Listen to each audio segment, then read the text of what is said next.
I'm Isa, and I'm bringing to you a match between Praetorian Legion and Dapper Raptors, and it looks like we have everybody set up, so let's launch right into it. And just to let you guys know, this will be a Div D match. Really excited to see what these guys brought to this. So this will be Forest Colony Classic 2v2 with Baby Crab and King Crab. I'm very interested in seeing what both teams will take. I think the most common choices for this match has been sort of the rack AC2 crab and the MPL crab, but we've seen some creative choices like AC5 crabs and long-range baby crabs. Oops. Gotta have to press all the buttons. There we go. Okay, so let's see what Blood Eagle brought. Okay, 4 rack 2s and 2 rack 5s and 4 AC2s. Baby Crab has MPLs. That makes sense. So there's Raptors right there. Oh my goodness, Praetorian is setting up in the back here. I haven't seen this before. So they got the normal MPL Baby Crab, and the Big Crab has 6 Ultra AC2s. So they're going for more range, it looks like, hoping those Ultra AC2s will cover the distance way better than the racks, I suppose. So Raptors are moving up here. They probably expected Praetorian Legion to be on the other side of the ship here, so they probably are going to assume that the Praetorian Legion is going to be in the tunnel or something like that. Oh, I think they spotted them. Yeah, there's that Baby Crab moving back there. And the Big Crab is stuck. Oh my goodness. Oh no. He's going to have to walk around. Oh no. Is FDLR going to run in? So far, small trades. We're not seeing anyone lose anything but a couple of percentiles. But that Big Crab is back there, Mordell. They're moving together. Does Blood Eagle come? Oh, Blood Eagle's gonna reveal himself to the Big Crab. Okay. Ooh, yeah, those racks are coming into play. That looks devastating. Not a whole lot of damage so far, though. Both teams 80% just about.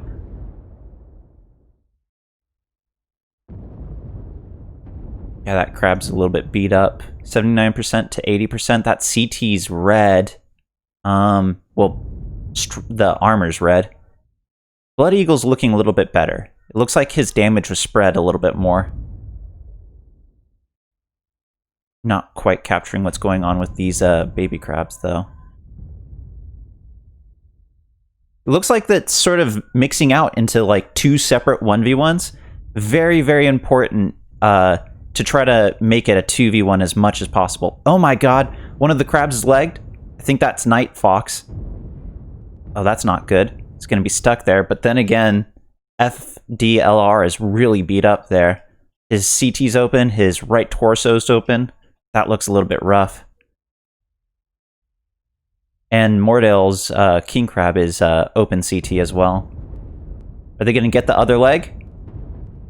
Oh, they're switching focus to the Big Crab. There goes the Big Crab. So if they both just focus down this little baby crab. Oh, there goes the King Crab for Blood Eagle. Ooh, this is really close. I think Night Fox has this, as long as he can get a solid CT shot on FLDR. Oh, there's a strike. That was a very, very close match. Good job, Night Fox, protecting that right leg. So it looks like Praetorian Legions won the 2v2, but just barely. Very close match. Good job on both teams. Gonna publish this and open up the team stats. Let you guys have a look at that while I make sure to enter this in. Okay, so victory for Praetorian Legion. That's W. And 2 kills. Dapper Raptors got 1 kill. Oh, look at that damage. Both sides did pretty good with their damage right there. 2 kills from Night Fox, though. Good work. His aim was on point that match, it seems. And then I'll be asking Praetorian Legion what they plan on, what side they plan on going for. So we're going to be going into Caustic Valley here. Give me a moment while I switch scenes.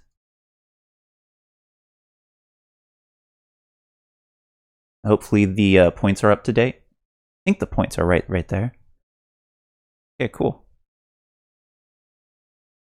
For sure. Okay, so we'll be switching sides. Looks like Praetorian Legion would like Team 1 side, and I'm going to switch this to Caustic.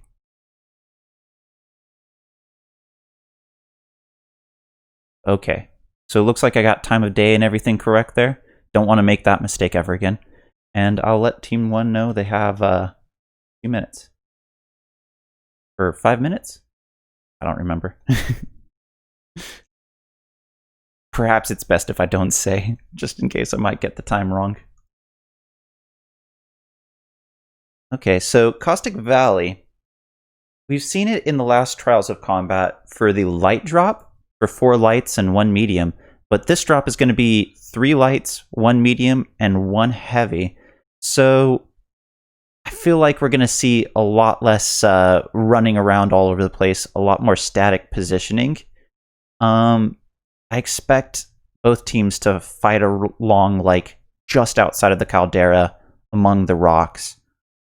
I can draw some stuff on a map strat, actually, to show you guys here. Give me a moment. There we go.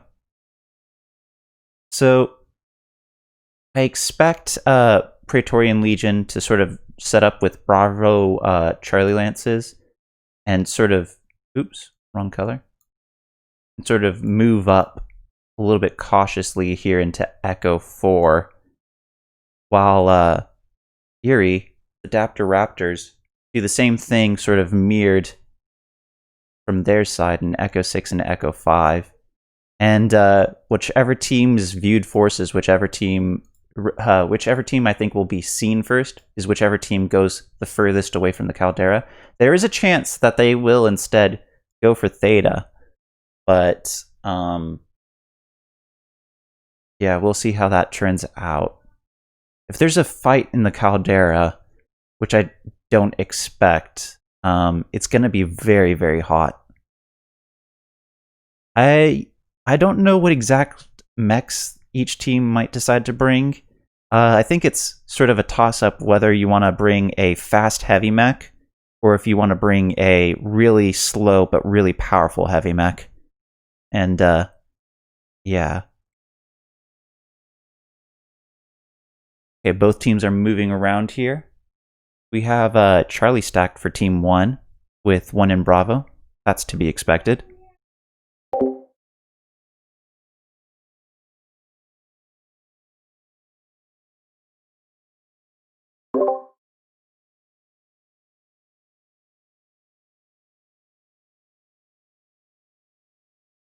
Okay, and I'm gonna switch the scene back here to the lobby, just because I got everything out that I want for the map strat there. You can see how both teams are setting up. Not sure if Team 2 is gonna set up Alpha Bravo there, or if they're just waiting for Team 1 to lock.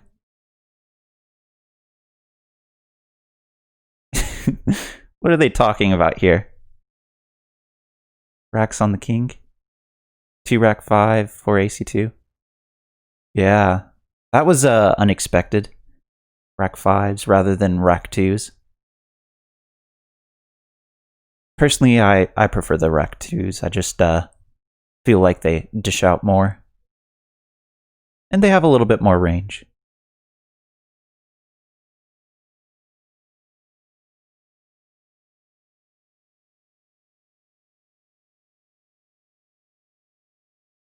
Did you hear about the kid that rubbed herbs on his scraped knee? His dad told him that time heals all wounds. Oh my god.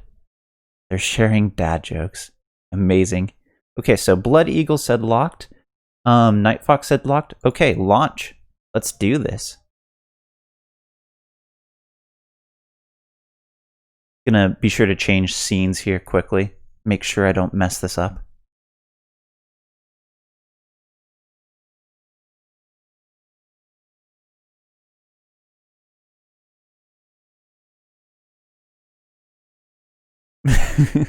Best there predicting the lights will fight. Certainly is a very, very big prediction. We'll see if that happens.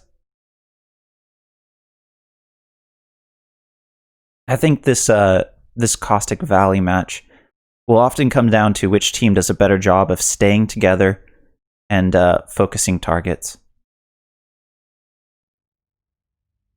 Okay, so we see for Praetorian Legion, they have a linebacker, so they went for the fast heavy mech, an Arctic Wolf, a Jenner, a Wolfhound 2, and a Mistlynx. A lot of damage output there, actually, for Praetorian Legion. And Raptors Eerie, let's see what they got. Oop, make sure I have all the things pressed, all the buttons. So many different buttons. It'd be really convenient to bind it all to one key. So they have a Commando 1D, a Grasshopper. Interesting. What's on the Grasshopper there? 6 medium pulse. Oh, and they're already fighting here. Commando's trying to go for cap. Yeah, both teams are going for cap. And Raptors Eerie also has the Wolfhound 2, Crab, and Arctic Cheetah. Oh my goodness. Praetorian Legion's just rushing in there early on Raptors Eerie. Look at that murder ball. Oh, they're getting a little bit confused. You have part of them going for the commando, part of them going for the rest of the enemy team. Oh, this Mistlynx. Oh man, I was really worried for him, but it looks like he wasn't focused down or anything like that.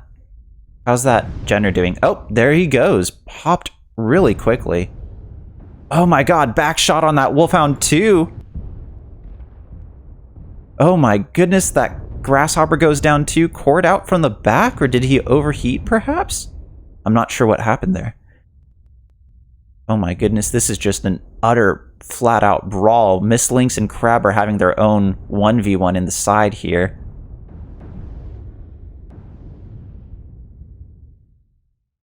Linebacker's just got one leg, it's one touch. Will that commando be able to take that leg out from under him?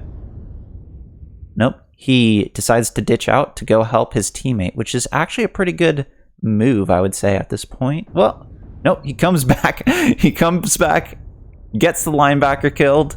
Well, there you go. How's this Crab doing out here in the back, though? Both his torsos are very, very weak. That Mistlynx is legged. Got one left leg left. He should be going down pretty soon here. Arctic Wolf diving this Crab. Both legs on the Arctic Wolf are weak. Will they be able to take out this commando? How is he doing? Oh, he's damaged all over the place, but it looks like he has quite a bit of life left in him as long as he keeps moving. There goes the Mistlynx.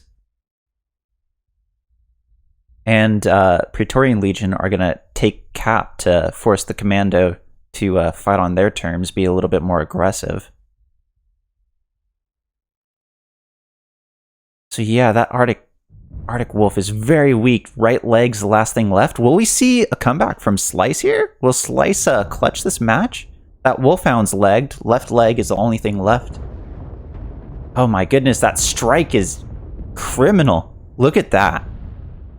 Doesn't quite kill him, but oh my god. I think we'll see Slice completely clutch the match.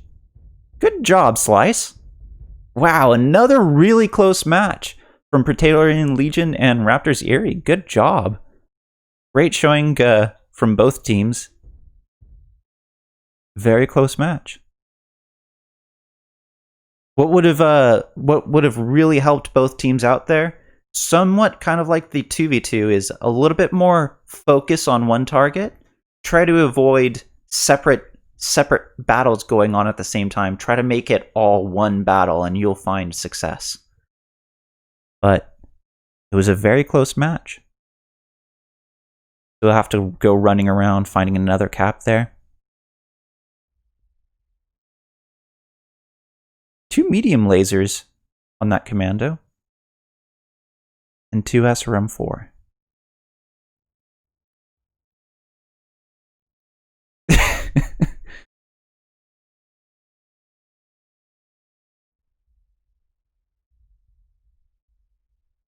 Decoy the dad, sharing his dad jokes in chat.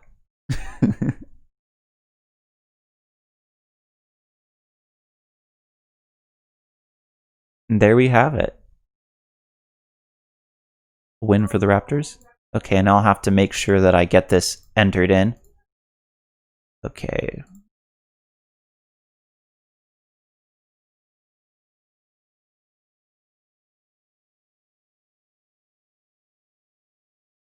Okay, and then we have 4 kills to 5 kills. Very, very close.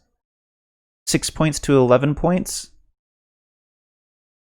And let's look at the damage here. Ah, that Jenner. Oh, what happened? I guess he was just lagged both legs super quickly at the start of that match there. Very rough. Looks like he was only able to get out 1 full alpha. That Mislink's doing loads of damage.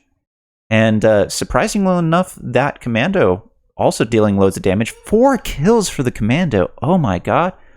Good work, Slice. Good work.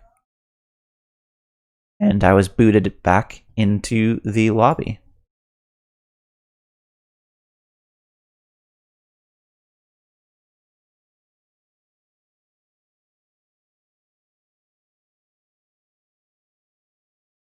Okay, so the next match coming up here will be Viridian Bog, drop 2. So it'll be 2 lights and 3 heavies. And I'll have to switch these teams up here.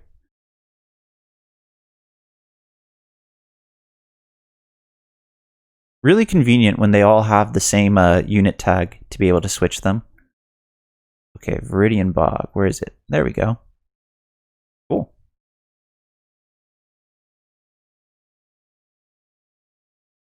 Okay, so let's bring up the map strat here.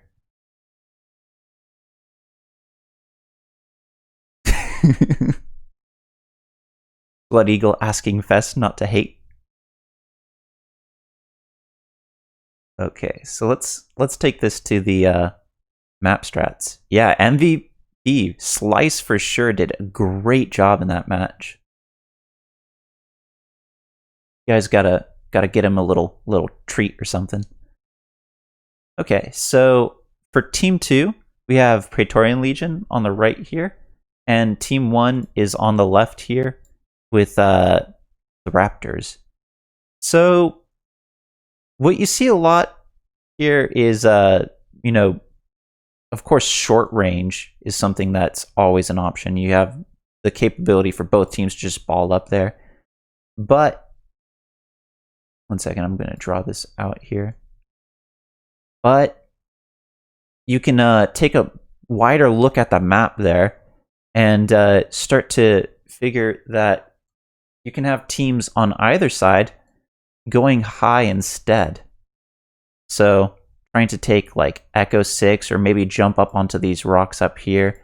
And same thing for the other side. You can have them set up back here, or you can have them move forward. Even go into like the sort of quick play area in Echo 5 perhaps. Fight each other around there. Or you can have teams hang in the far back. One interesting strat I've seen one time is one team just staying way far to the right, way in the back, right here. And the other team can obviously do that back here in Golf 5, Fox 5. But yeah, there are quite a few options in this match. But absolutely something you can do regardless of side is a brawl push. So I'll be very interested in seeing which team goes with what strategy. Look at this mess that I drew here. Let's clean this up a little bit. I think the strategy that works best, though, something where you just try to control as much territory as possible. You have someone in the back. You have, you know, some people moving forward, trying to get cap early from either side.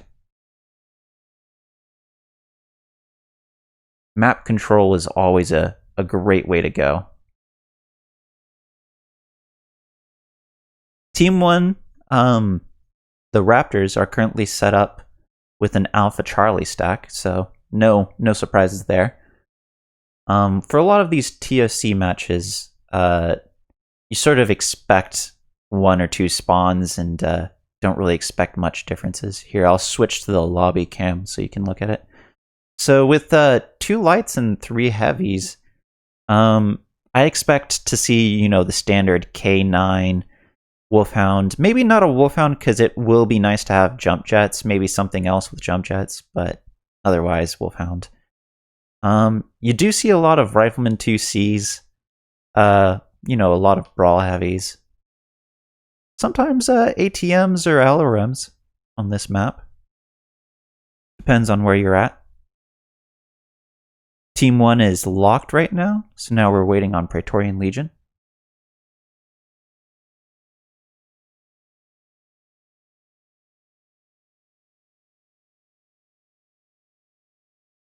And yeah, Stone Falcon. I am the only caster for this stream, Isa, and yeah. Now I'm curious what you expected me to sound like.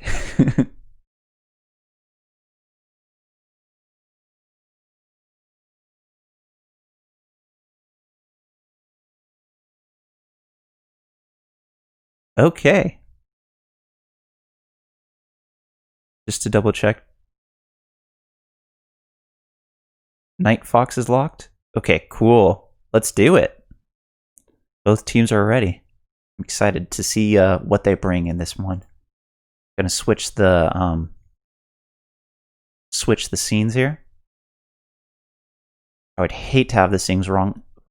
Especially having it stuck to the map scene is the worst because you guys can't even see what's going on there. I had a momentary scare there. I was like, did I set it today? And I was like, no, it's set today. It's all good. I learned something pretty useful for setting up lobbies earlier, that if you set it beforehand today, it will remember how you have it set. Let's see what they have here. Ooh, Wolfhound, a Night Gear. That's looks like he's running DACA of some kind. Yeah, DACA. Yeah, lots of DACA on this side from Raptors. Commando 1D. Great mech, and Slice did a great job with it earlier, so he's our local commando specialist, it seems. Night Fox and a Mistlinks. I think that's the same player that ran the Mistlinks last game. Good luck to him. Summoner? What's on the Summoner? SRMs. Ooh. K9? That's too expected. That's a good choice. Orion.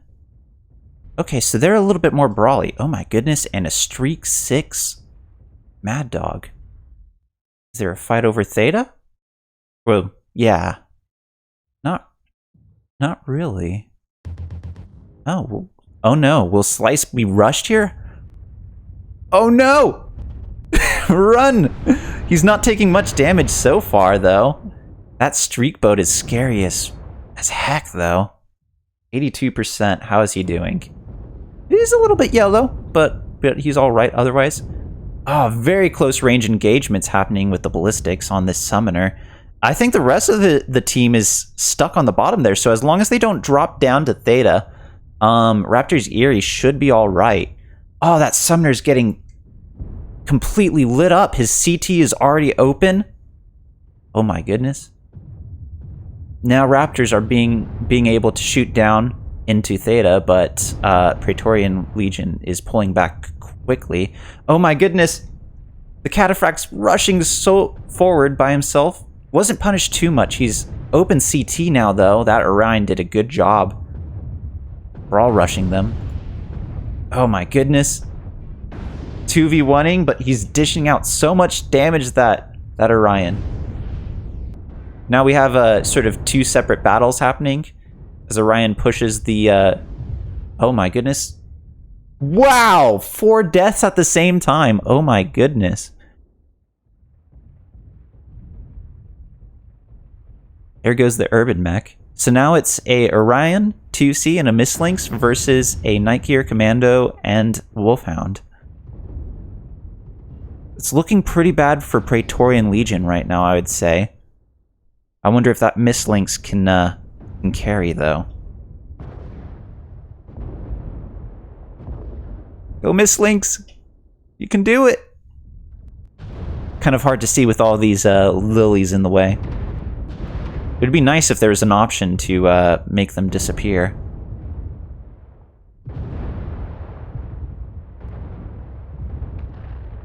Oh, legged. And that will be that for the Mistlinks. I wonder if he can... will he be able to... Nope. That's that. Good job, Raptors Eerie. That was the first match, I would say, of this group that hasn't been close. So they did a really good job there. I'm a little bit surprised, too, because it felt like a lot of that engagement was very short range, and they took mostly UACs. So I guess it comes down to better focus in the end.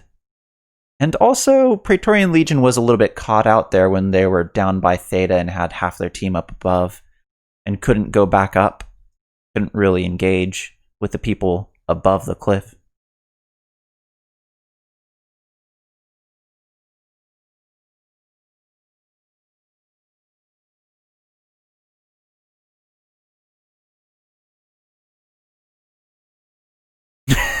The dad jokes come. Oh my god. Decoy the dad with his timely humor for the match. Okay, let's go to the team stats here and I'll enter this all in.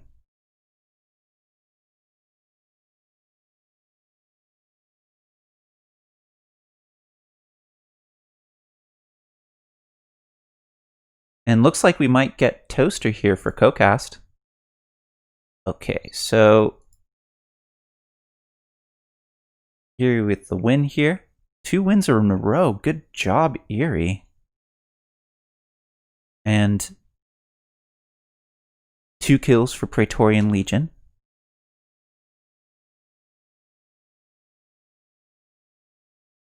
Okay, I think I have this all set up correctly here. Let's look at the damages. Oh, that urban mech didn't really quite get out his damage for one reason or another. I didn't exactly see what happened there, if I'm honest. There was that moment where four players died at the same time, and maybe the urban mech died around that sort of time frame. Maybe he lost his arm early and I didn't quite see it. Okay, and I'm kicked back out to the lobby. Change the scenes here.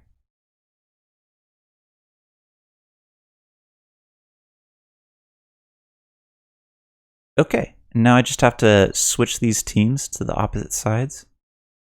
I'll check to see what map we're going to play on here soon. Is it going to be RUBELLITE next? 1 second. Yes, it is going to be RUBELLITE. Wow, I can't believe I remembered that. And this will be an interesting one, as the cap point is going to be Epsilon. So that's something we haven't seen in Trials of Combat yet.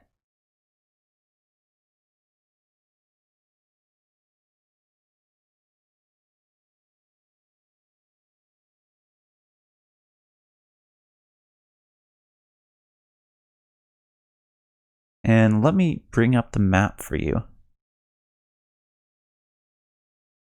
There we go.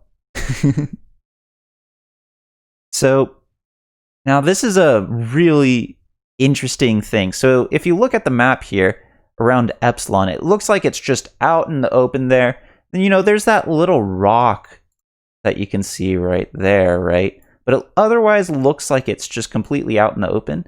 But you look a little bit closer, there's a bunch of little tiny bits of cover right here, right here. I'm trying to mark them all out for you guys really quickly. But there are a bunch of like little, I don't even know what to call them, bits of RUBELLITE, I guess, that stick out all around here, providing cover that you can't really see unless you look closely at the map. So this can actually end up in a sort of short-range engagement. Not exactly short-range, but mid-range, I would say. Also, Gulf 7 into Gulf 6, if I remember correctly, there's some obstruction of view towards Epsilon. I think I would prefer to start on Team 1 side, though, on this map. I think Team 1 side is the better option, just because you can stand up in Fox 4 and Fox 5 and get a little bit... I feel like you can get a little bit more view on the map. Second here. So I expect to see something that looks a little bit like this, maybe something like this. And you'll have like a light that's going to rush down towards Epsilon. On the other side, maybe you'll see someone come down back here. I think you'll also see some teams do this, but they're a little bit more limited on where they can go. I don't know. You might see a light rush towards Epsilon, I'm not sure. But I don't know about you guys, but I definitely prefer the side that Praetorian Legion's going to start on. And just in case you guys don't know, this drop will be 3 mediums and 2 assault mechs. So this is going to be very interesting. I think we'll have like a fast capping medium mech, maybe more than one. But otherwise, the other 2 mediums, I expect something a little bit more mid-range, possibly even short-range. I think rushing on this map from Epsilon is entirely possible. It also depends on what sort of assaults you bring. There's a lot of different options there. You can go with a sort of DACA assault, maybe something crazy and brawly like the Annihilator 1X with 4 LB10s and a bunch of smalls. Don't know exactly what we'll see, though. We'll have to find out. I'm going to switch here to the lobby screen. And it looks like everybody's readied up. Bravo and Charlie Lance on Team 1 side, and Alpha and Bravo on Team 2. And Night Fox said locked. Do we have another lock here? Is Phoenix Legion locked? Okay, Phoenix Legion is locked. Yep. Okay. And let's start it.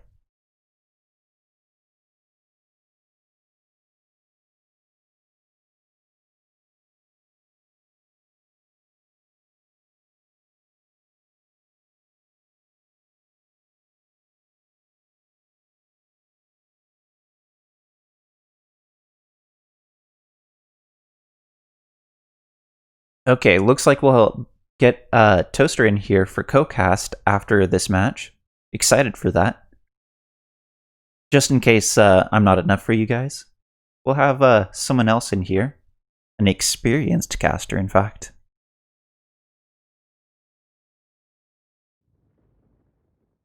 Okay. I wonder what we'll see for our mechs here. Okay, so Praetorian Legion's going to drop in with the Cyclops Sleipnir, Annihilator 2A. Great choices of mechs. A Crab, a Vulcan, and a Dervish. So they're going for MPL, mediums, and just super powerful DACA for their assaults. And Raptors Eerie, let's see what they're bringing here. They have a Madcat Mark II-B and a Blood Apps. So they're going for Clan DACA versus IS DACA. A Huntsman packet. What's on that Huntsman packet? Let's find out here. Oh, a bunch of SRMs, so that's pretty brawly. That ought to be interesting to see. And they also have a Vulcan and a... What's the last one that I missed here? Oh, wait. Wait a second. 3 assaults.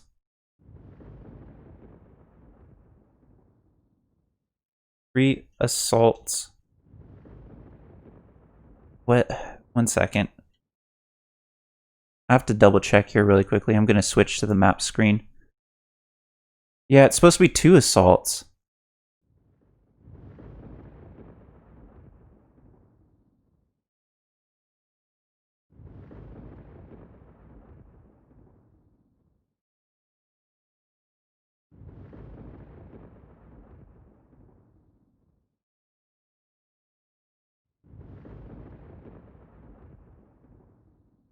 My bad.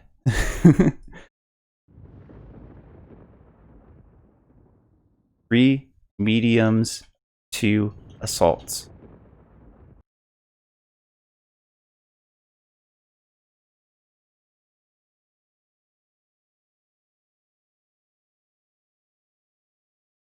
Oh my goodness. Yeah.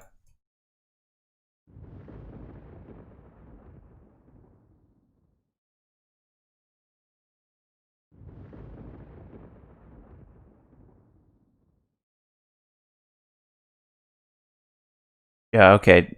Yep, 3 mediums, 2 assaults. So, small mix-up, but that means that we can get Toaster in here now. Okay. Hey, Toaster. Hey. So, I thought you wouldn't be able to see the RUBELLITE match, but it turns out that Raptors Eerie accidentally brought 3 assault mechs to the match. So looks like we'll be able to pull you in for RUBELLITE after all. I'll send you an invite. Sorry? Round 2. Yeah, absolutely. I was getting excited there. For a second there, I was confused because I was looking at Raptors Eerie and I was like, okay, so for their 3 mediums, they have the Huntsman packet, the Vulcan, and wait, where's the 3rd medium? And I didn't quite figure it out for a little bit there.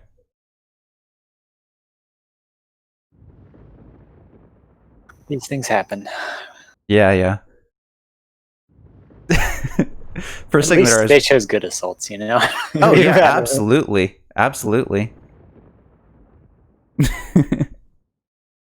Okay, so I'll send you an invite to this match here very shortly. No need to publish stats on that one. So what's the current score? Get me caught up. I've been half playing, half watching. Oh yeah, no worries. So currently Praetorian Legion has 8 points and Dapper Raptors, Eerie, have 21 points. Honestly, the matches have been very close, other than the last one, the Viridian Bog match, where Dapper Raptors definitely pulled in front. Dapper Raptors lost the 1v1 though. I mean the 2v2. But since the 2v2 don't give you extra points, yeah, that's kind of rough to have that one as the only win. Still, I mean, seems like so they've got a few more rounds left, so can still bring it back. Oh, absolutely. We can see all kinds of things here. There you are. Or maybe the lighter drops just aren't their thing, and they'll do better with more assaults on the field. Who knows? Yeah, absolutely. Okay, I'll pull you in here, right? Ooh. And Praetorian is ready again.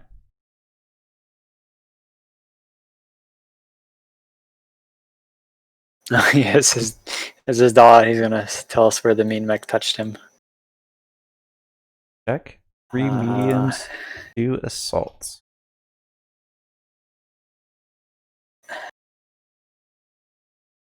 Imagine if I'm wrong and it's actually 3 assaults and 2 mediums. That would be terrible.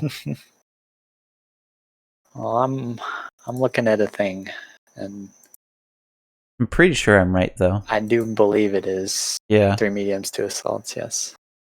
Okay, yeah, I just double checked myself.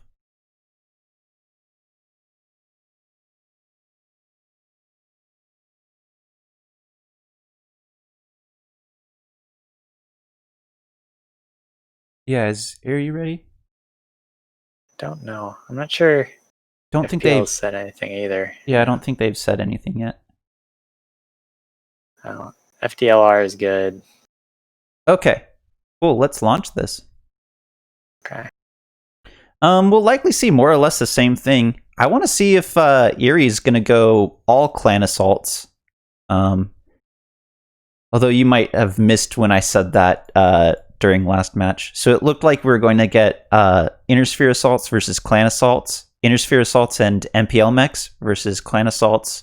1 SRM bomber, 1 Vulcan. Don't know what they're going to take for their 3rd medium though. Or maybe both teams switched up their decks entirely. You never know. They have that option. Yes, as we learned. If there's a redrop due to deck error, okay, I believe you're allowed. Yeah, absolutely. So it looks like Praetorian Legion dropped with the same deck. So Annihilator 2A, the Cyclops Sleipnir and a bunch of MPL boats, the Crab, Vulcan, and Dervish. Actually, I'm not sure if the Dervish is MPL, but I assume so. And the Raptors Erie has the Blood Asp and the Mad Cat Mark IIB, so they are going with clan assaults. And Huntsman Packet, Veagle 2. Ooh, is that got DACA? 2 LB10s and an ERPPC on that Veagle. Ooh, so okay, Raptors Erie are definitely going more brawly with their mediums and using clan assaults instead. This is actually kind of a fun sort of, two different decks to be playing here, since they're all bringing something slightly different from each other in a kind of fun way. Yeah, it does seem like Raptors is the team that wants to push, because their Blood Asp is 2 Ultra 10s and a 20, so that guy's going to need to get up close. Which is, I don't know, it's a weird thing to play that mech in competitive, because the Blood Asp is kind of squishy, but with the Ultra 20, you really do kind of need to be closer in. Yeah, absolutely. I think it's Blood Asp is something you see a lot more in like the lower divisions, but as you get into the higher divisions, the hitbox is just a very hard thing to work around. Yeah, it's harder to...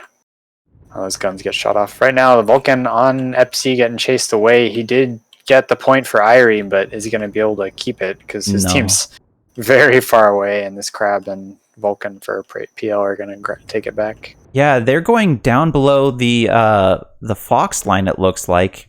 So I wonder if where they're going right there. I mean, there definitely seems like they're going to push somewhere, but I don't know. Okay, so they're sitting by Theta for some reason. I don't know. Maybe they're trying to bait in the PL mechs, the PL like faster movers, somewhere they can kind of brawl them down, but yeah, PL can just kind of sit here. They don't have to chase the bait. Yeah, I'm a little bit confused by this movement going on. So they're going high ground now. Yeah, check out the Annie. Check out the Annie. What's on? Oh, he's gonna be in danger. He has like no support over here. Let's see the moment he peeks. Oh, right there. Oh, they didn't even wait for it. Just going for him. Oh my goodness. Oh, open left torso. He needs to drop. He needs to drop to the other side that he's going on. No, not that side. The other side. No. Oh, no. That Annihilator's absolutely trash. That's a lot of tonnage to have beaten up so hard right there. And this match starts off there with Praetorian Legion suffering a major blow to start with. And there's a strike down below on Praetorian Legion. I wonder if they see it or not. Oh my goodness. It's also hitting some of Irie, so it's okay. that Sleipnir, he just got wrecked too. He was trading like 5v3 or 1v3. Yeah. That Sleipnir totally looks beat up right now. Where is he? Yeah, that CT's open. And Irie's in a really good position. They've got all these angles. They can just kind of work wide around this column, get shots on the Sleipnir as they want. And PL, like, I don't know, this Crab's trying to do something, but he doesn't really have an angle. Yeah, I'm not really sure what's going on with that Crab right now. Just trying to shoot up, maybe? Oh, but that said, the Dervish does get the Vulcan for Raptors that had stayed down, so it's still 1-1. Yeah, and there goes the Annihilator as well, yeah. But now Raptors, they're just in such a commanding position. Yeah. It seems kind of close, but Praetorian Legion is missing a lot of tonnage. Like, the Sleipnir and the Annihilator are their wrecked mechs of all their mechs. That's a lot of tonnage to be missing this early on in the fight. Raptors, their Huntsman and their Vapor Eagle have jumped down, and they're kind of brawling with this Crab and this Dervish. Yeah, a little bit separate sort of 1v1s going on here, but as that Crab goes down, now it's a 2v1 versus that Dervish. Yeah, and the Huntsman shut down too, so rip him. At this point, now it's just a matter of keeping that Huntsman safe and everyone else just rushing that Vulcan. Yeah. And that cap isn't enough to make a difference in winner at this point. It was a good... I don't know. I think PL, they had a good starting position, but they needed to know something was up, right? Yeah. When that Vulcan was the only mech they'd seen in for so long, and they have no idea where anything else is. Yeah, They need to like keep their assaults way safer, and since somebody else up high, maybe. Yeah, and that's something you see a lot with sort of slow movements in the lower divisions, in particular. When you have one team that shows up at the wrong timing, it can actually throw the game off, like throw the other team off quite a bit. So even though they're slow to position by minutes even, and it feels like they're doing something wrong, it actually ends up working in their favor oftentimes. It's a very curious situation, I would say. But there you have it. Raptors Erie with a win right there. And one second, I'll have to double check the points. But yeah, that's another win for Raptors Erie. So it's going to look like it's going to be hard here for Praetorian Legion going forward to win this sets. They're definitely the underdogs currently.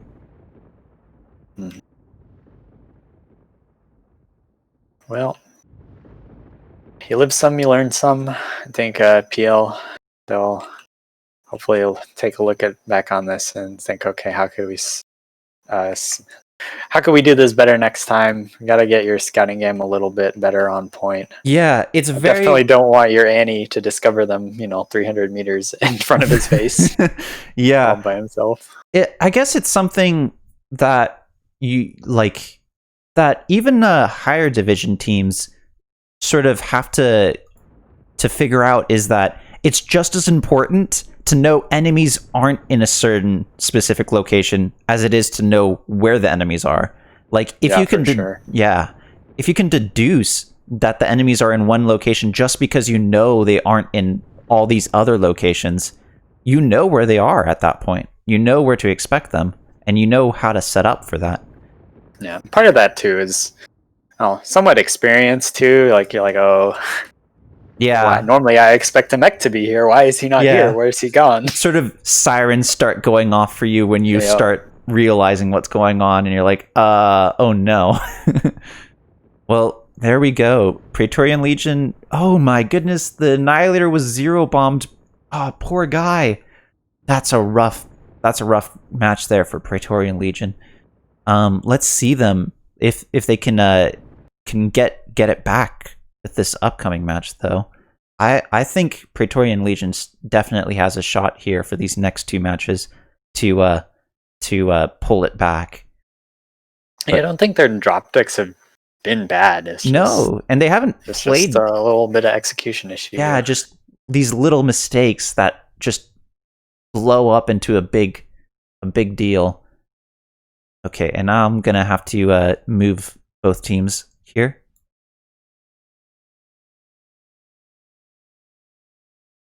There's Decoy Dad with his next dad joke there. Oh gosh. He's been doing this the whole time. I love it. I honestly love it. Okay. And now we're going to be moving into Solaris City, I believe. Yeah. City. The land of LB10s and medium pulse lasers. Yeah, and another Epsilon cap. And this is another cap point that we've never seen in Trial of Combat before. So this will be really, really fun to see. In fact, I think this is these last two matches are the first matches to happen on these cap points in Trials of Combat, sort of in this sort of style. I think you're right. I'll take your word for it. I haven't done my research. Let's just say it is. Let's say it is. Not even question it. Yeah. The side caps on this map, though, I think are a lot of fun to play around. Absolutely. They tend to kind of have like a giant wall coming from one side, and then a bunch of buildings kind of all in a semicircle or circle around them other than that wall. So they're interesting to approach. Definitely a good map to have JJs on, that's for sure. And we have seen, like, JGX brought those like stealth Phoenix Hawks, so those could be interesting, or could get some shenanigans going on. Although with the E, the Epsilon cap, it's definitely a question of what we'll see. I think we'll see a lot more, a lot more mid-range to perhaps even long range is possible at this cap point. I just sent you a link to I see. Yes. Yeah. I don't know. I mean, maybe you're right. I don't know that there's high enough positions really to play range. I mean, yeah, you can go around the edge, and you Yeah. certainly have something of a. Well, the thing to keep in mind is that all these buildings here, one second, all these buildings here in this area, other than this building right here, they're all really short, and you can kind of see the heads of mechs from fairly long distances. You can in fact see into Epsilon, sort of, in Fox 4 and Fox 7 and Delta 7. So yeah, I'm not entirely sure. I haven't scouted this map a whole lot. But I expect to see some movements that are kind of like, kind of cut in like this.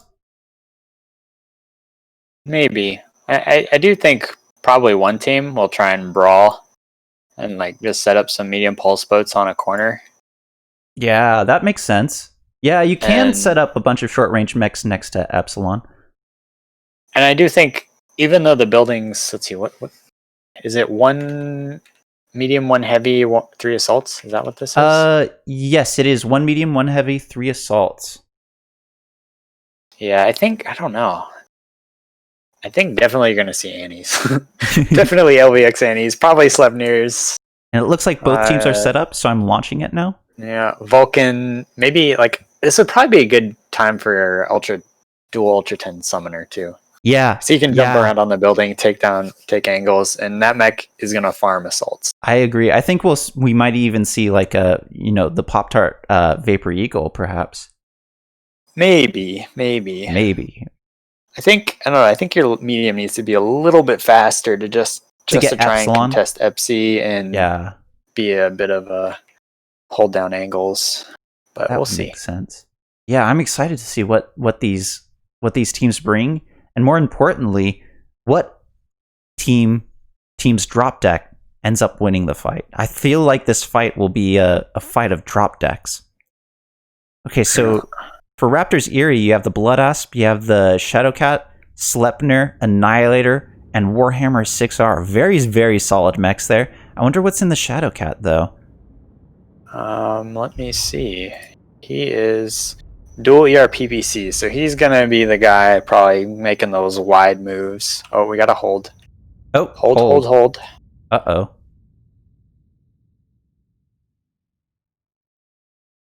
Okay. Screen freeze. Probably gonna DC, yeah. If his screen's frozen, he's probably out of here. Uh-oh. So yeah, the Shadowcat ER PPCs. He's definitely their guy, probably going out wide, trying to get some shots in early. I don't imagine he'll contest the cap too much, though. I mean, he could maybe beat a Vulcan if he lands all of his shots, but I think the Vulcan's just going to win on DPS.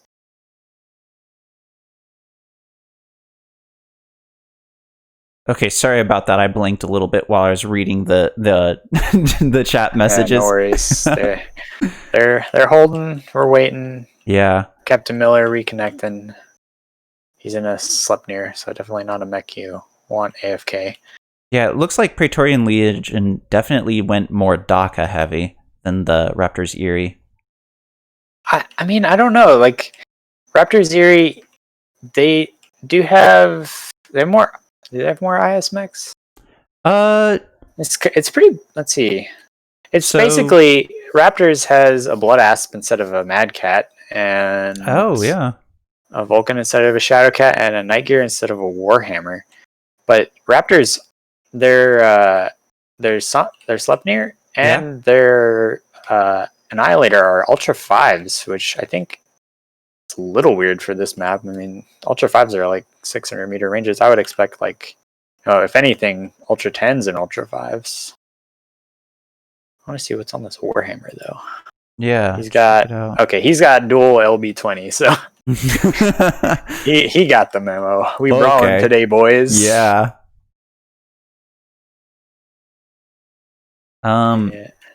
Wait a second. Is the I lost. Okay. 7:30, we're going. 7:30. Go.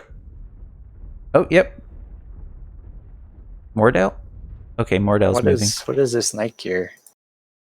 Night gear. Okay, yeah. So he's 3 Ultra 5s and an Ultra 10. So he's going to be in a position probably to do a lot of damage if he doesn't overextend himself, because he'll have all the angles with those JJs. PL's going to get this cap if their Vulcan can make this jumper. I think he might only have 1 JJ, so he's taking the ramp. He's taking, yeah. And not that he really has to worry about getting there first, because Raptors, their guy's going wide. He's still in the river. Can't even think about seeing the cap point yet. Yeah, this is definitely a map that you might want to practice movements in from both sides. And make sure your mechs have enough JJs. Yeah, that too. Raptors Erie's going into the city, though, not sort of wrapping around there, which is a pretty good way to go if you're running more short-range mechs. I don't know, it's like somewhat less cluttered there, but okay, this Vulcan needs to just maybe, he needs to probably just get out of there a little bit. I mean, he can pretty safely stay around this corner as long as his teammates are in a position to protect him, and it does look like they are. Yeah, some shots going off here, but not a whole lot of contact yet. Not Night Gear just getting shot at, not returning fire yet. There he goes.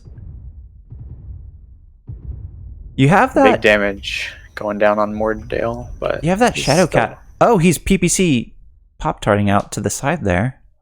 He's got a good angle. I think he just needs to move a building forward, though. Like, he doesn't need to pop-tart this close, maybe. Yeah. He is getting hits on the Annie. I mean, he can pretty much free farm the Annie. And we just got crazy amounts of Daka going off here.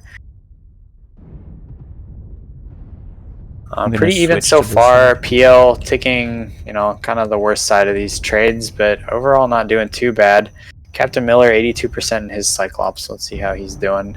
Yeah. He's still pretty much fresh everywhere. Oh, but Night Gear is looking a little bit weak. Raptors Annie is pushing around the corner. He's kind of by himself. He's a little bit ahead of everybody else. But it looks like they're winning. Yeah. He's tanking so much. Yeah. Oh, he's 5 LB10s. Okay. So yeah, he's just gonna put out the damage. Let's see if they can keep this rush going there. It looks like their Vulcan and the Shadow Cat are sort of 1v1ing each other at this point. So they're both kind of non-factors in the main fight currently. Oh, the Vulcan turned around and is taking back shots at the Sleipnir, it looks like. That Night Gear, Mordale's Night Gear is a little bit busted, it looks like. Let's see how his... yeah, CT's one shot at this point. PL is in shambles.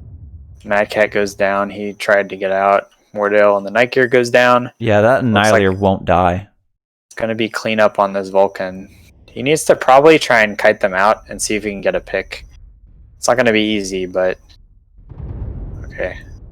Well, he didn't take a shot there, and he almost took a shot from the Blood Asp. Oh, now he's just running in. This isn't how you kite. Okay, oh, no. There he goes. CT on the Vulcan, too. Good work, Raptors Erie. That was it's a scary minute for that Annie. Yeah. But Blood Eagle tanking like a boss. Look at him. He's lost the side torso, open CT, open right torso, open arm, but he still has 2 LB10s. I wonder what Blood Eagle's damage taken is. Yeah. Tell us.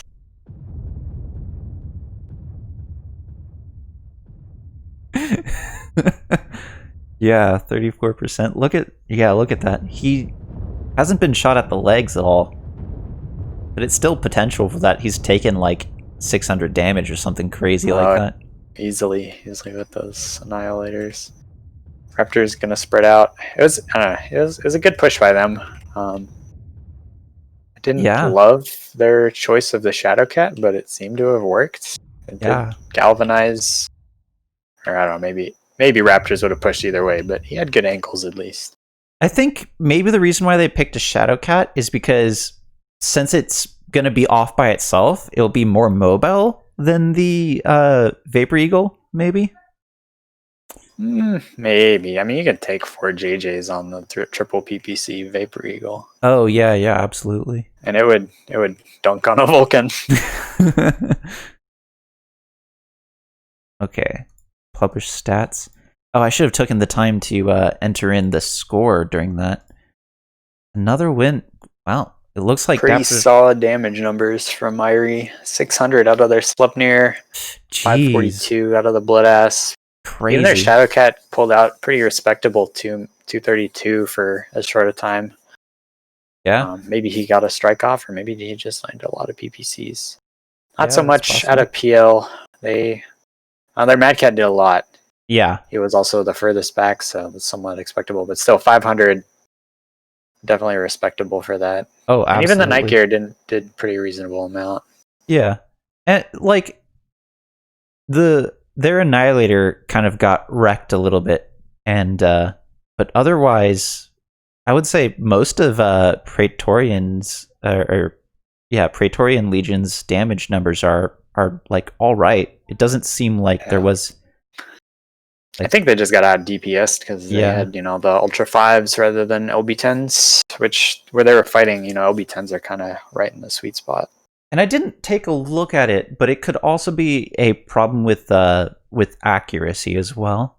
I didn't take a solid look at all the mechs. But that Annihilator certainly had damage all over the place, so there's a possibility right there. Yeah. Okay, I'm going to switch the teams here again. And the last drop, the 250-ton drop, is going to be on... Grim Plexus. Grim Plexus. At this point, I really want to see... Is it a different one than it usually is? I don't even know. I believe it's Theta. Grim Theta. Okay, Grim Theta. That's kind of interesting. Yeah. I don't know. It's like, how do you take this back if you ever lose it and there are heavy mechs watching it? Yeah, that's a good question. Here, I'll switch to the map screen so people can see that. But yeah, how do you take back Theta once it's captured? It's like, let's see. Maybe if you can... This entire region is just... You're gonna die. You can go out there, you're gonna die. Like, yeah, you're gonna have to push the enemy team way far away from Theta to be able to recap it, basically. Mm-hmm. Maybe if you're super brawly or something, but yeah, once Theta's capped, it's definitely very difficult to take back. You're basically just gonna play out the match, but at the same time, playing out the rest of the match isn't a big issue. 10 minutes is a long time, so you have 5 minutes, even more than 5 minutes before you have to really start worrying about the cap, because you can cap the other points, as well. As long as you kill all the entire other team. I think what I would do, if my team wanted to cap the point, right? Mm-hmm. I would probably bring a Rifleman 2C, because that mech. So this is tonnage limited. Yeah, that mech is really tonnage efficient and has the range. And so you take that and a flea, and you fill out your drop deck with whatever else you want. Probably mostly kind of fast, medium pulse skirmisher kind of guys. Yeah. Like what we've been doing. Or maybe you can maybe you could do double Rifleman 2Cs. That should be interesting. Maybe. I saw a match the other week. So how in our match on God Squad, we took the Rifleman 2C in the 250-ton drop, and it was very effective. I saw Ghosts of Nox also take the Rifleman 2C too, and it worked brilliant for them as well. So maybe we'll see the Rifleman 2C as a very strong meta for the 250-ton drops with 5 players. The other choice, though, too, is you can just take a brawl deck and run at them, right? Yeah. And if you're faster, even if your team won, you might just make it up. If your brawl team makes it here relatively unscathed and they're trying to camp on top of the hill, I think you just win, or you should win, if you can make it to the bottom of the hill before, or with minimal damage. Oh, absolutely. Absolutely. And I think in lower divisions particularly, brawl works better just because in the lower divisions, teams can't sort of do the damage required to really prevent it in the time that they're closing the distance. And we got another dad pun from Decoy the Dad. Who rules the land of geometric shapes? And the answer is the Supreme Ruler, of course. Oh, goodness. My God. I love the dad jokes, though. Keeping this stream entertaining. But yeah, I definitely expect, the sort of usual, what we can always expect is one team setting up Hamburger Hill, maybe going around a little bit as well. And same thing for the other side. The other team has a chance to like sort of push up this line, kind of like what you're saying. But they could also set up gas station or go right of gas station, left of gas station. And if they do, I don't know. I think the Charlie spawn is a little ambitious. That makes it pretty easy for the other team to just kind of rotate around. True. But if it doesn't get scouted, that is the one thing that Charlie, because you're kind of you can hug these edge of these hills in the low ground. And if you're all fast and they don't figure out what's going on and you make it to F5 again, it's probably kind of over.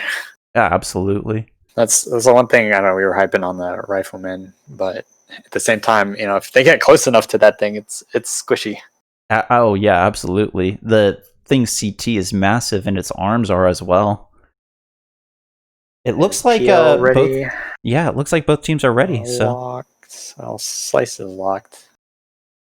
I don't think I saw it. Yeah. Okay. All right. Okay. Both teams good. We're good to go. Yeah, let's do this. It looks like Team 1 is Bravo Charlie and Team 2 is also Bravo Charlie. So maybe we might see a Team 1 push. Let's find out. I'm going to switch the scenes here. Don't want to have this the entire match. You could also see like a Virago instead of a Rifleman if you wanted. It's lower DPS for sure. Oh, yeah. A little easier to control the cap on Theta with ER larges, and you don't have the limitation of ammo either. Personally, I would go with a Rifleman. Just because I feel like the Virago would take a good aim to really get that sort of sustained DPS out if you're pushed. Yes. I don't know. I'm not sure. I feel like Virago is easier, but at the same time, you're right. It's definitely easier to get the DPS out with the Rifleman. So Praetorian Legion here with 2 linebackers, a Dervish, a Mislinks, a Jenner. Yeah, they're gonna push. They're going. They're going. And Raptors Eerie here with 2 Night Gears, a Flea 17, a Vulcan, and an Assassin. I like their drop deck as well. What's on the Assassin? Just SRMs? Let me see. He is 4 SRM4s. Artemis. He has a lot of ammo. 700 rounds. Oh my God. That is not as a quick play build. Not a competitive build, but it can work. It can work. So it looks like Praetorian isn't going to go up the 5 line like I would have expected. They're going gas station. If you're fast enough, you can just go straight up the gut, right? Yeah. It looks like the Raptors' Night Gears may not make it to the top of the hill in time to get out any meaningful damage. Yeah. It would be interesting to see. I don't know. They're both at least they're Ultra 5s and a 10. Mislink's diving that flea there. Just got a shred of damage out, though. Yeah, I don't think this Mislinks... I think the flea's positioned well, so he can stop the cap if he needs to. Mislinks, he can try and get it, but I think he's just going to get scratched up if he does. Yeah, there he goes already. One of the Night Gears seems to be on top of Hamburg Hill right now. Yep. Did PL stop?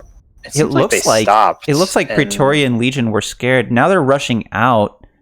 Maybe they're afraid of that strike there.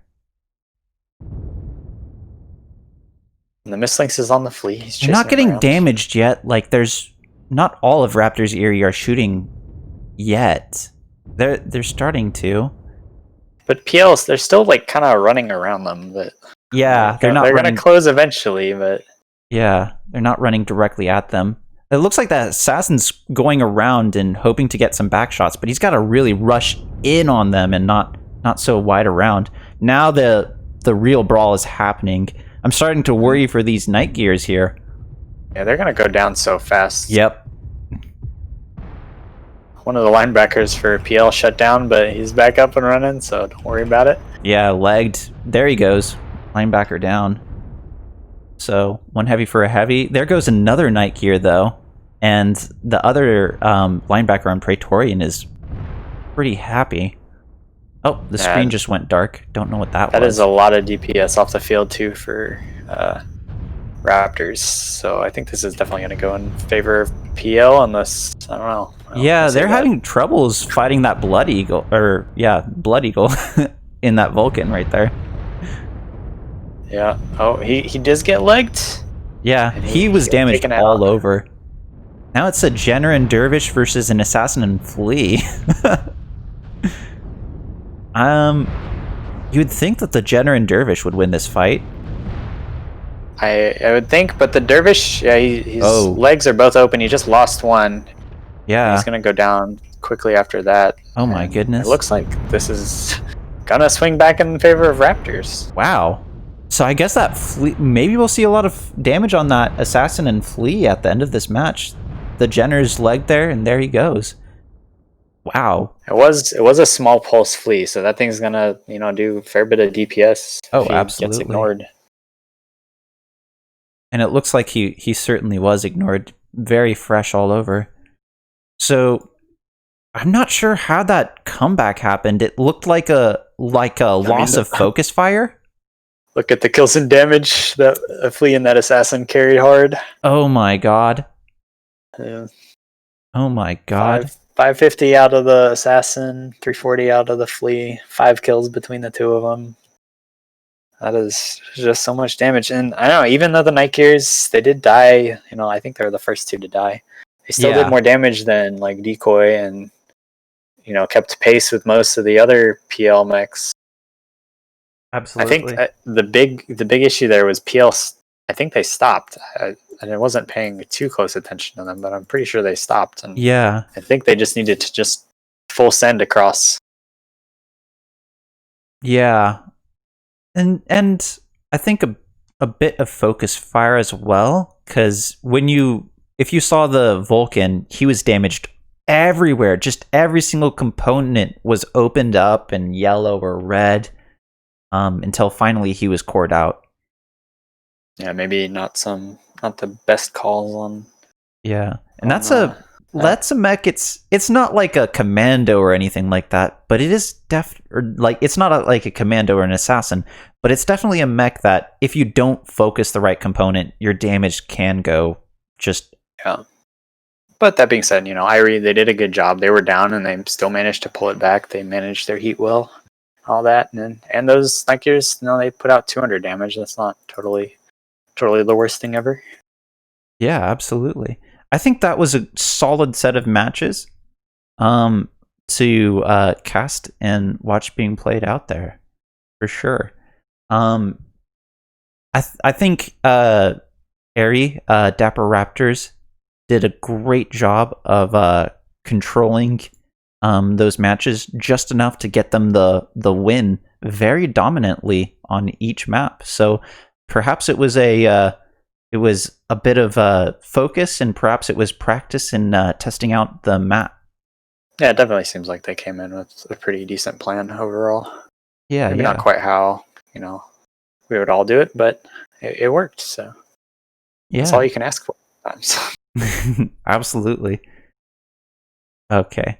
So I think that just about calls it. So the final score for anyone interested is 12 points for Praetorian Legion versus 51 points for Dapper Raptors. Or Dapper Raptors.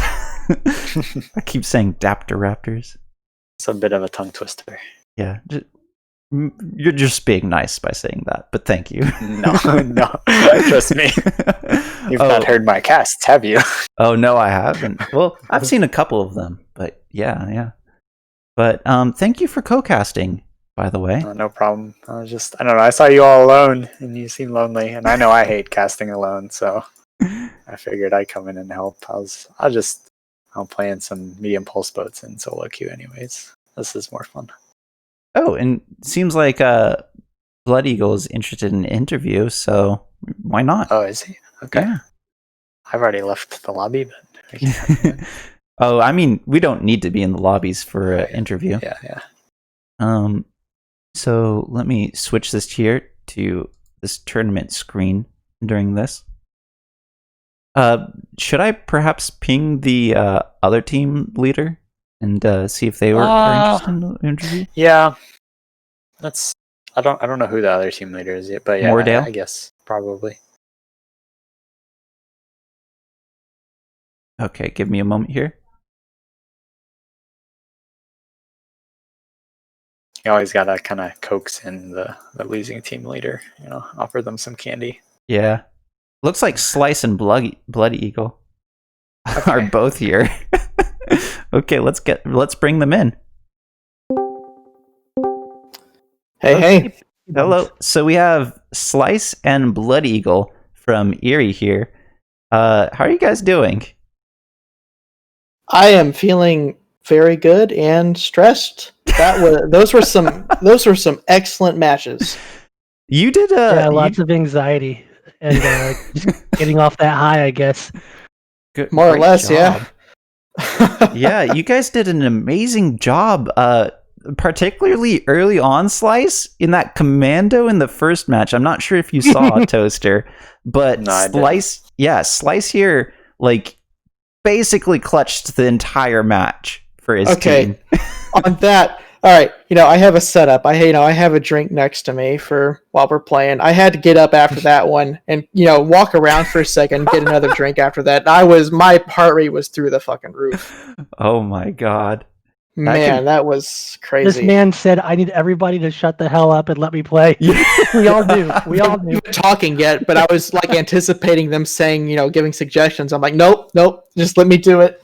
Yeah, we weren't overstepping, but he already knew. Shut the hell up and refocus. and evidently it worked, I guess. And that one it did, yeah.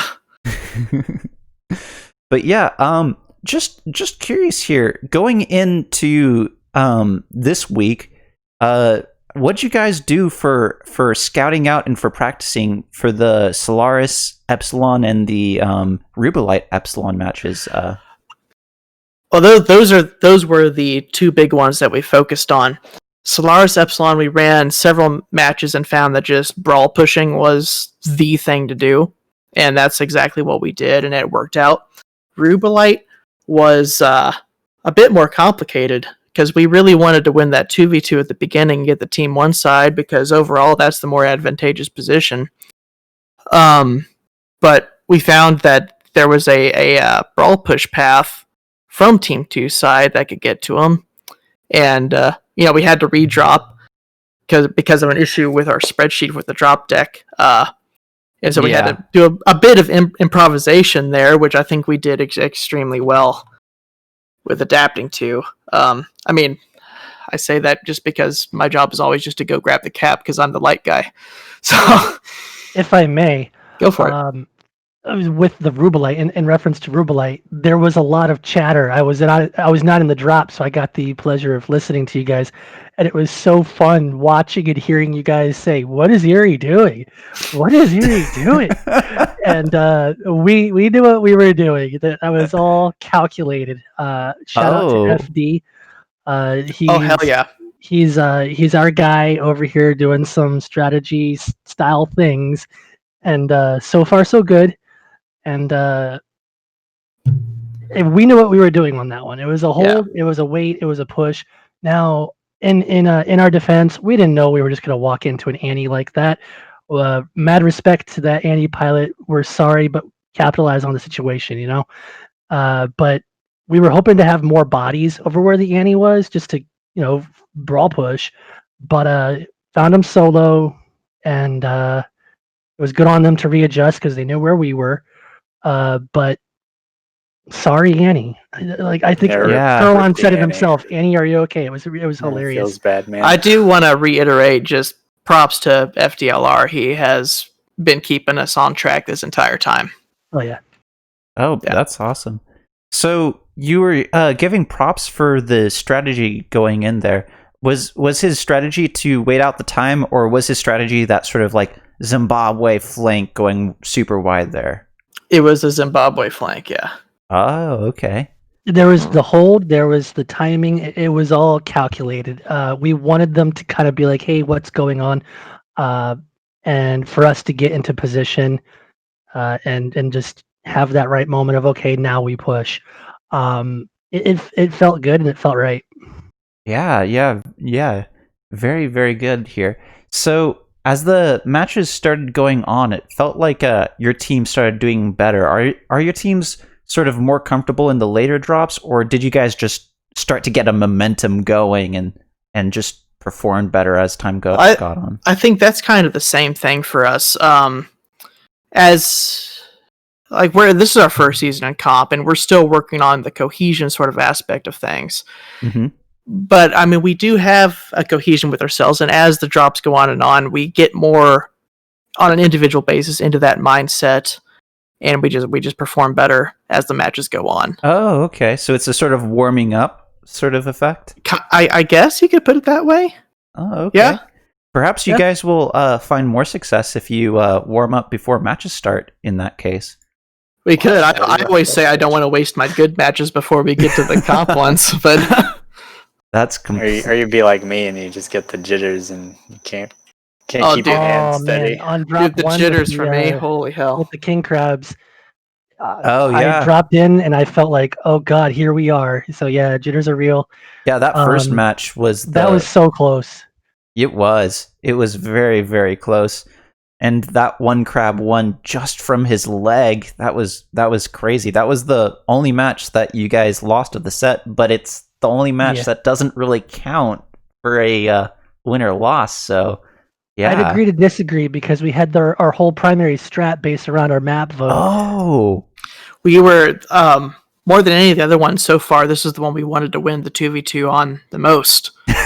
And so it threw us, I don't want to say into a panic, but into a semi-panic. We're like, okay. All right. We had a secondary strat set up, but we're like, all right, guess we're doing that. And luckily we performed. Yeah, the strats were set, but the staging and the end drops, they weren't necessarily done a whole lot from Team 2's side. And so it was just like, all right, guys, tighten thy buttholes and let us go. And it paid off. I mean, I didn't say it paid off, but it came out as a win, which is nice. And I do want to give a shout out to PL because they gave those were some hell of a matches. Yeah, absolutely. Those were excellent. Yeah, the only one that felt like a stomp there was the RUBELLITE one. It feels like, but other than that one, the rest of them were very close. In fact, even the RUBELLITE match kind of went on a bit. It wasn't very, very quick. It was sort of I wouldn't call that one a stomp necessarily. Yeah, actually, now that I say that, no, it wasn't really a stomp. It's just that Praetorian lost a lot of tonnage very early on with that Annihilator. Yeah, the poor Annihilator. Yeah. And with the utmost respect, I'd like to say that the first week of PL wasn't casted, so there was no research. There wasn't no intel that we could grab. We just based it off the fact that they lost to the team that we beat in the last 2 weeks. So we felt confident. But I tell you what, after those first couple of drops, that confidence was just obliterated, and we were like, "All absolutely. right, what do we need to do?" Yeah, and we kept to our strats, and they worked. Yeah, you always have to make sure to not underestimate teams. I've had that when I was playing in the last ToC. One team that was a higher division than us, I think they didn't take us seriously and came to the matches with no practice, and it didn't go very well for them at all. And, well, we won't ever come to a match with no practice. I mean, we're not gonna. I wouldn't say that. I wouldn't say that we didn't take them seriously. We take all this crap seriously. We're hoping for a lot of good things, but just basing literally the only thing we had was that they lost to the team that we won against. So, what else can you think other than okay, let's figure this out and do it correctly.